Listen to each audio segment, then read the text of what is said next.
बुद्ध कहते हैं, जैसा हम सोचते हैं वैसा ही हम बनते हैं। हमारी सोच ही हमारा निर्माण करती है। लेकिन ये सोच क्या है और ये कहाँ से आती है?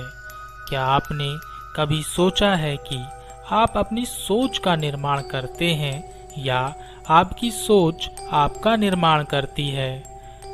वास्तव में हम सब जीवन भर सोचने का काम करते हैं और यही वह काम भी है जो हम बिना सोचे समझे करते हैं। क्या आप कभी सोच समझकर सोचने का काम करते हैं? नहीं, आपकी सोच स्वतः ही चलती रहती है। आपको तो यह पता भी नहीं होता कि आप क्या सोच रहे हैं। जैसे अभी आप देखें कि आप क्या सोच रहे हैं। अगर आप ध्यान देंगे तो आप अपनी इस समय की आखिरी सोच को पकड़ पाएंगे। लेकिन ध्यान देने पर आपको पता चलेगा यह सोच कब शुरू हुई आपको पता नहीं। यह बस स्वतः ही आती रहती है। लेकिन क्या सोचने से हमें वह सब कुछ मिल सकता है जो हम चाहते हैं? वैसे तो हमारी जिंदगी में हमें जो कुछ भी मिलता है वह हमारी सोच का ही परिणाम होता है।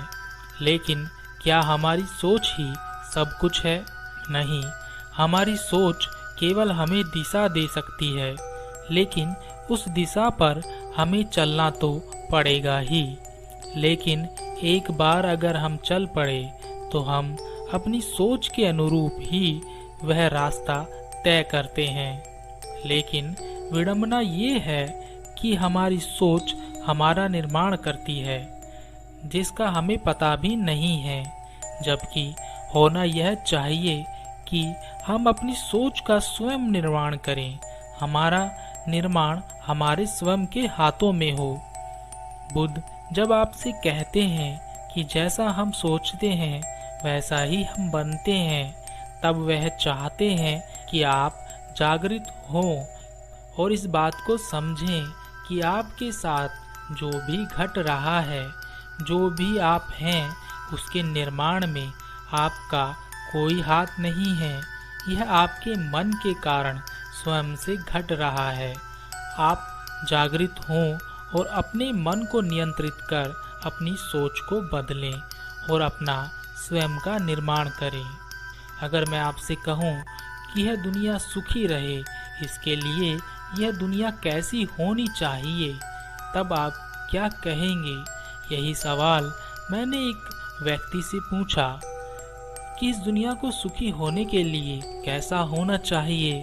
तब उसने कहा कि यह दुनिया में सुख होना चाहिए, हर जगह सुख ही होना चाहिए और यह दुनिया स्वर्ग जैसी हो जानी चाहिए।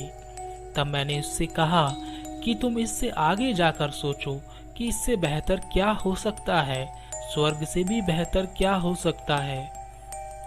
और उसने सोचने की कोशिश की, उसने अपनी सोच के दायरे को बढ़ाने की कोशिश की और अंत में कहा कि यहाँ पर एक दीवार है जिसके पार मैं नहीं जा पा रहा हूँ, इससे ज़्यादा अच्छा मैं नहीं सोच पा रहा हूँ। तो यह हमारी सोच है जो उतना ही सोच सकती है जितना कि उसने इस दुनिया में समझा और देखा है। उसके बाहर वह नहीं सोच सकती। एक ऊंचे पहाड़ी स्थान पर एक गुरु का आश्रम था, लेकिन उनका कोई शिष्य नहीं था। जब भी कोई उनका शिष्य बनने के लिए आता, वह उसकी परीक्षा ले लेते और उनकी परीक्षा में अभी तक कोई भी सफल नहीं हुआ था। ऐसे ही एक युवा उन गुरु के पास उनकी महिमा सुनकर आया। उन गुरु का शिष्य बनने की चाहत में वह गुरु के पास पहुंचा और वहां पहुंचकर उसने गुरु से कहा, हे गुरुदेव, मैं बहुत दूर से आपका शिष्य बनने की चाह में आया हूँ। कृपया कर आप मुझे अपना शिष्य स्वीकार करें। गुरु ने कहा, तुम मेरे शिष्य क्यों बनना चाहते हो? शिष्य ने कहा, मैं आपकी सेवा करना चाहता हूँ गुरुदेव। गुरु ने कहा, मैं अपनी सेवा स्वयं कर सकता हूँ, मुझे तुम्हारी आवश्यकता नहीं है। शिष्य गुरु के चरणों में गिर गया और बोला, हे गुरुदेव, मुझे अपना शिष्य बना लें, मैं आपसे ही ज्ञान प्राप्त करना चाहता हूँ। गुरु ने कहा, ठीक है, लेकिन मैं अज्ञानियों को ही अपना गुरु बना सकता हूँ। क्या तुम अज्ञानी हो? शिष्य ने थोड़ा सोचा और बोला, जी गुरुदेव, मैं पूर्ण अज्ञानी हूँ। गुरु के चेहरे पर एक मंद मुस्कान आ गई और वह बोले, क्या किसी अज्ञानी को यह पता हो सकता है कि वह अज्ञानी है? और जिसे पता है कि वह अज्ञानी है, क्या वह वास्तव में अज्ञानी हो सकता है?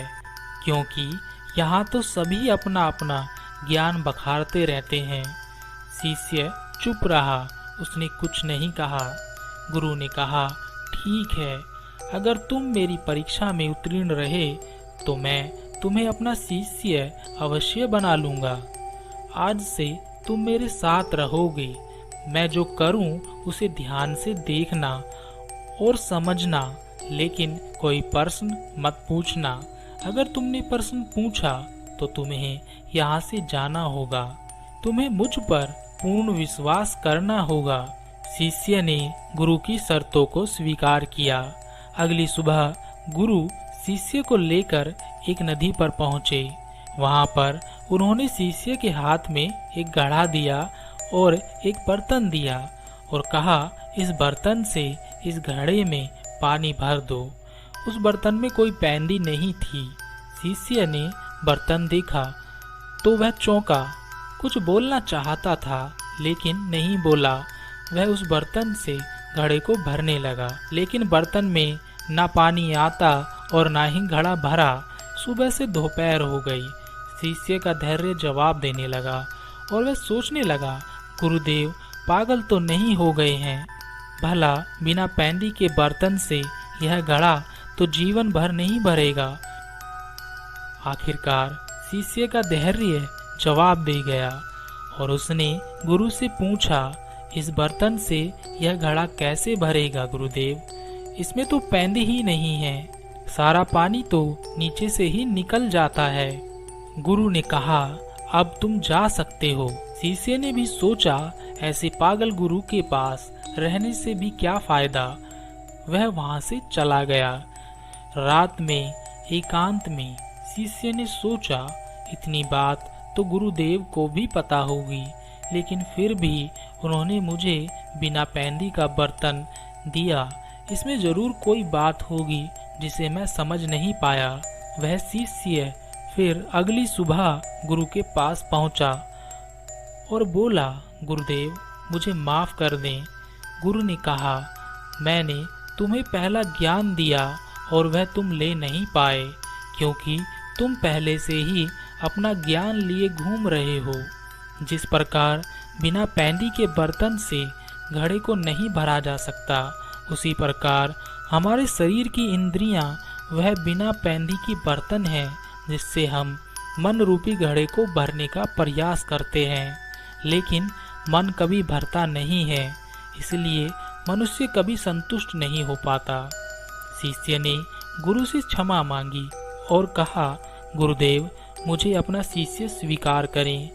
गुरु ने कहा, तुम में धैर्य है, इसलिए तुम दोपहर तक धैर्यपूर्वक रुके रहे।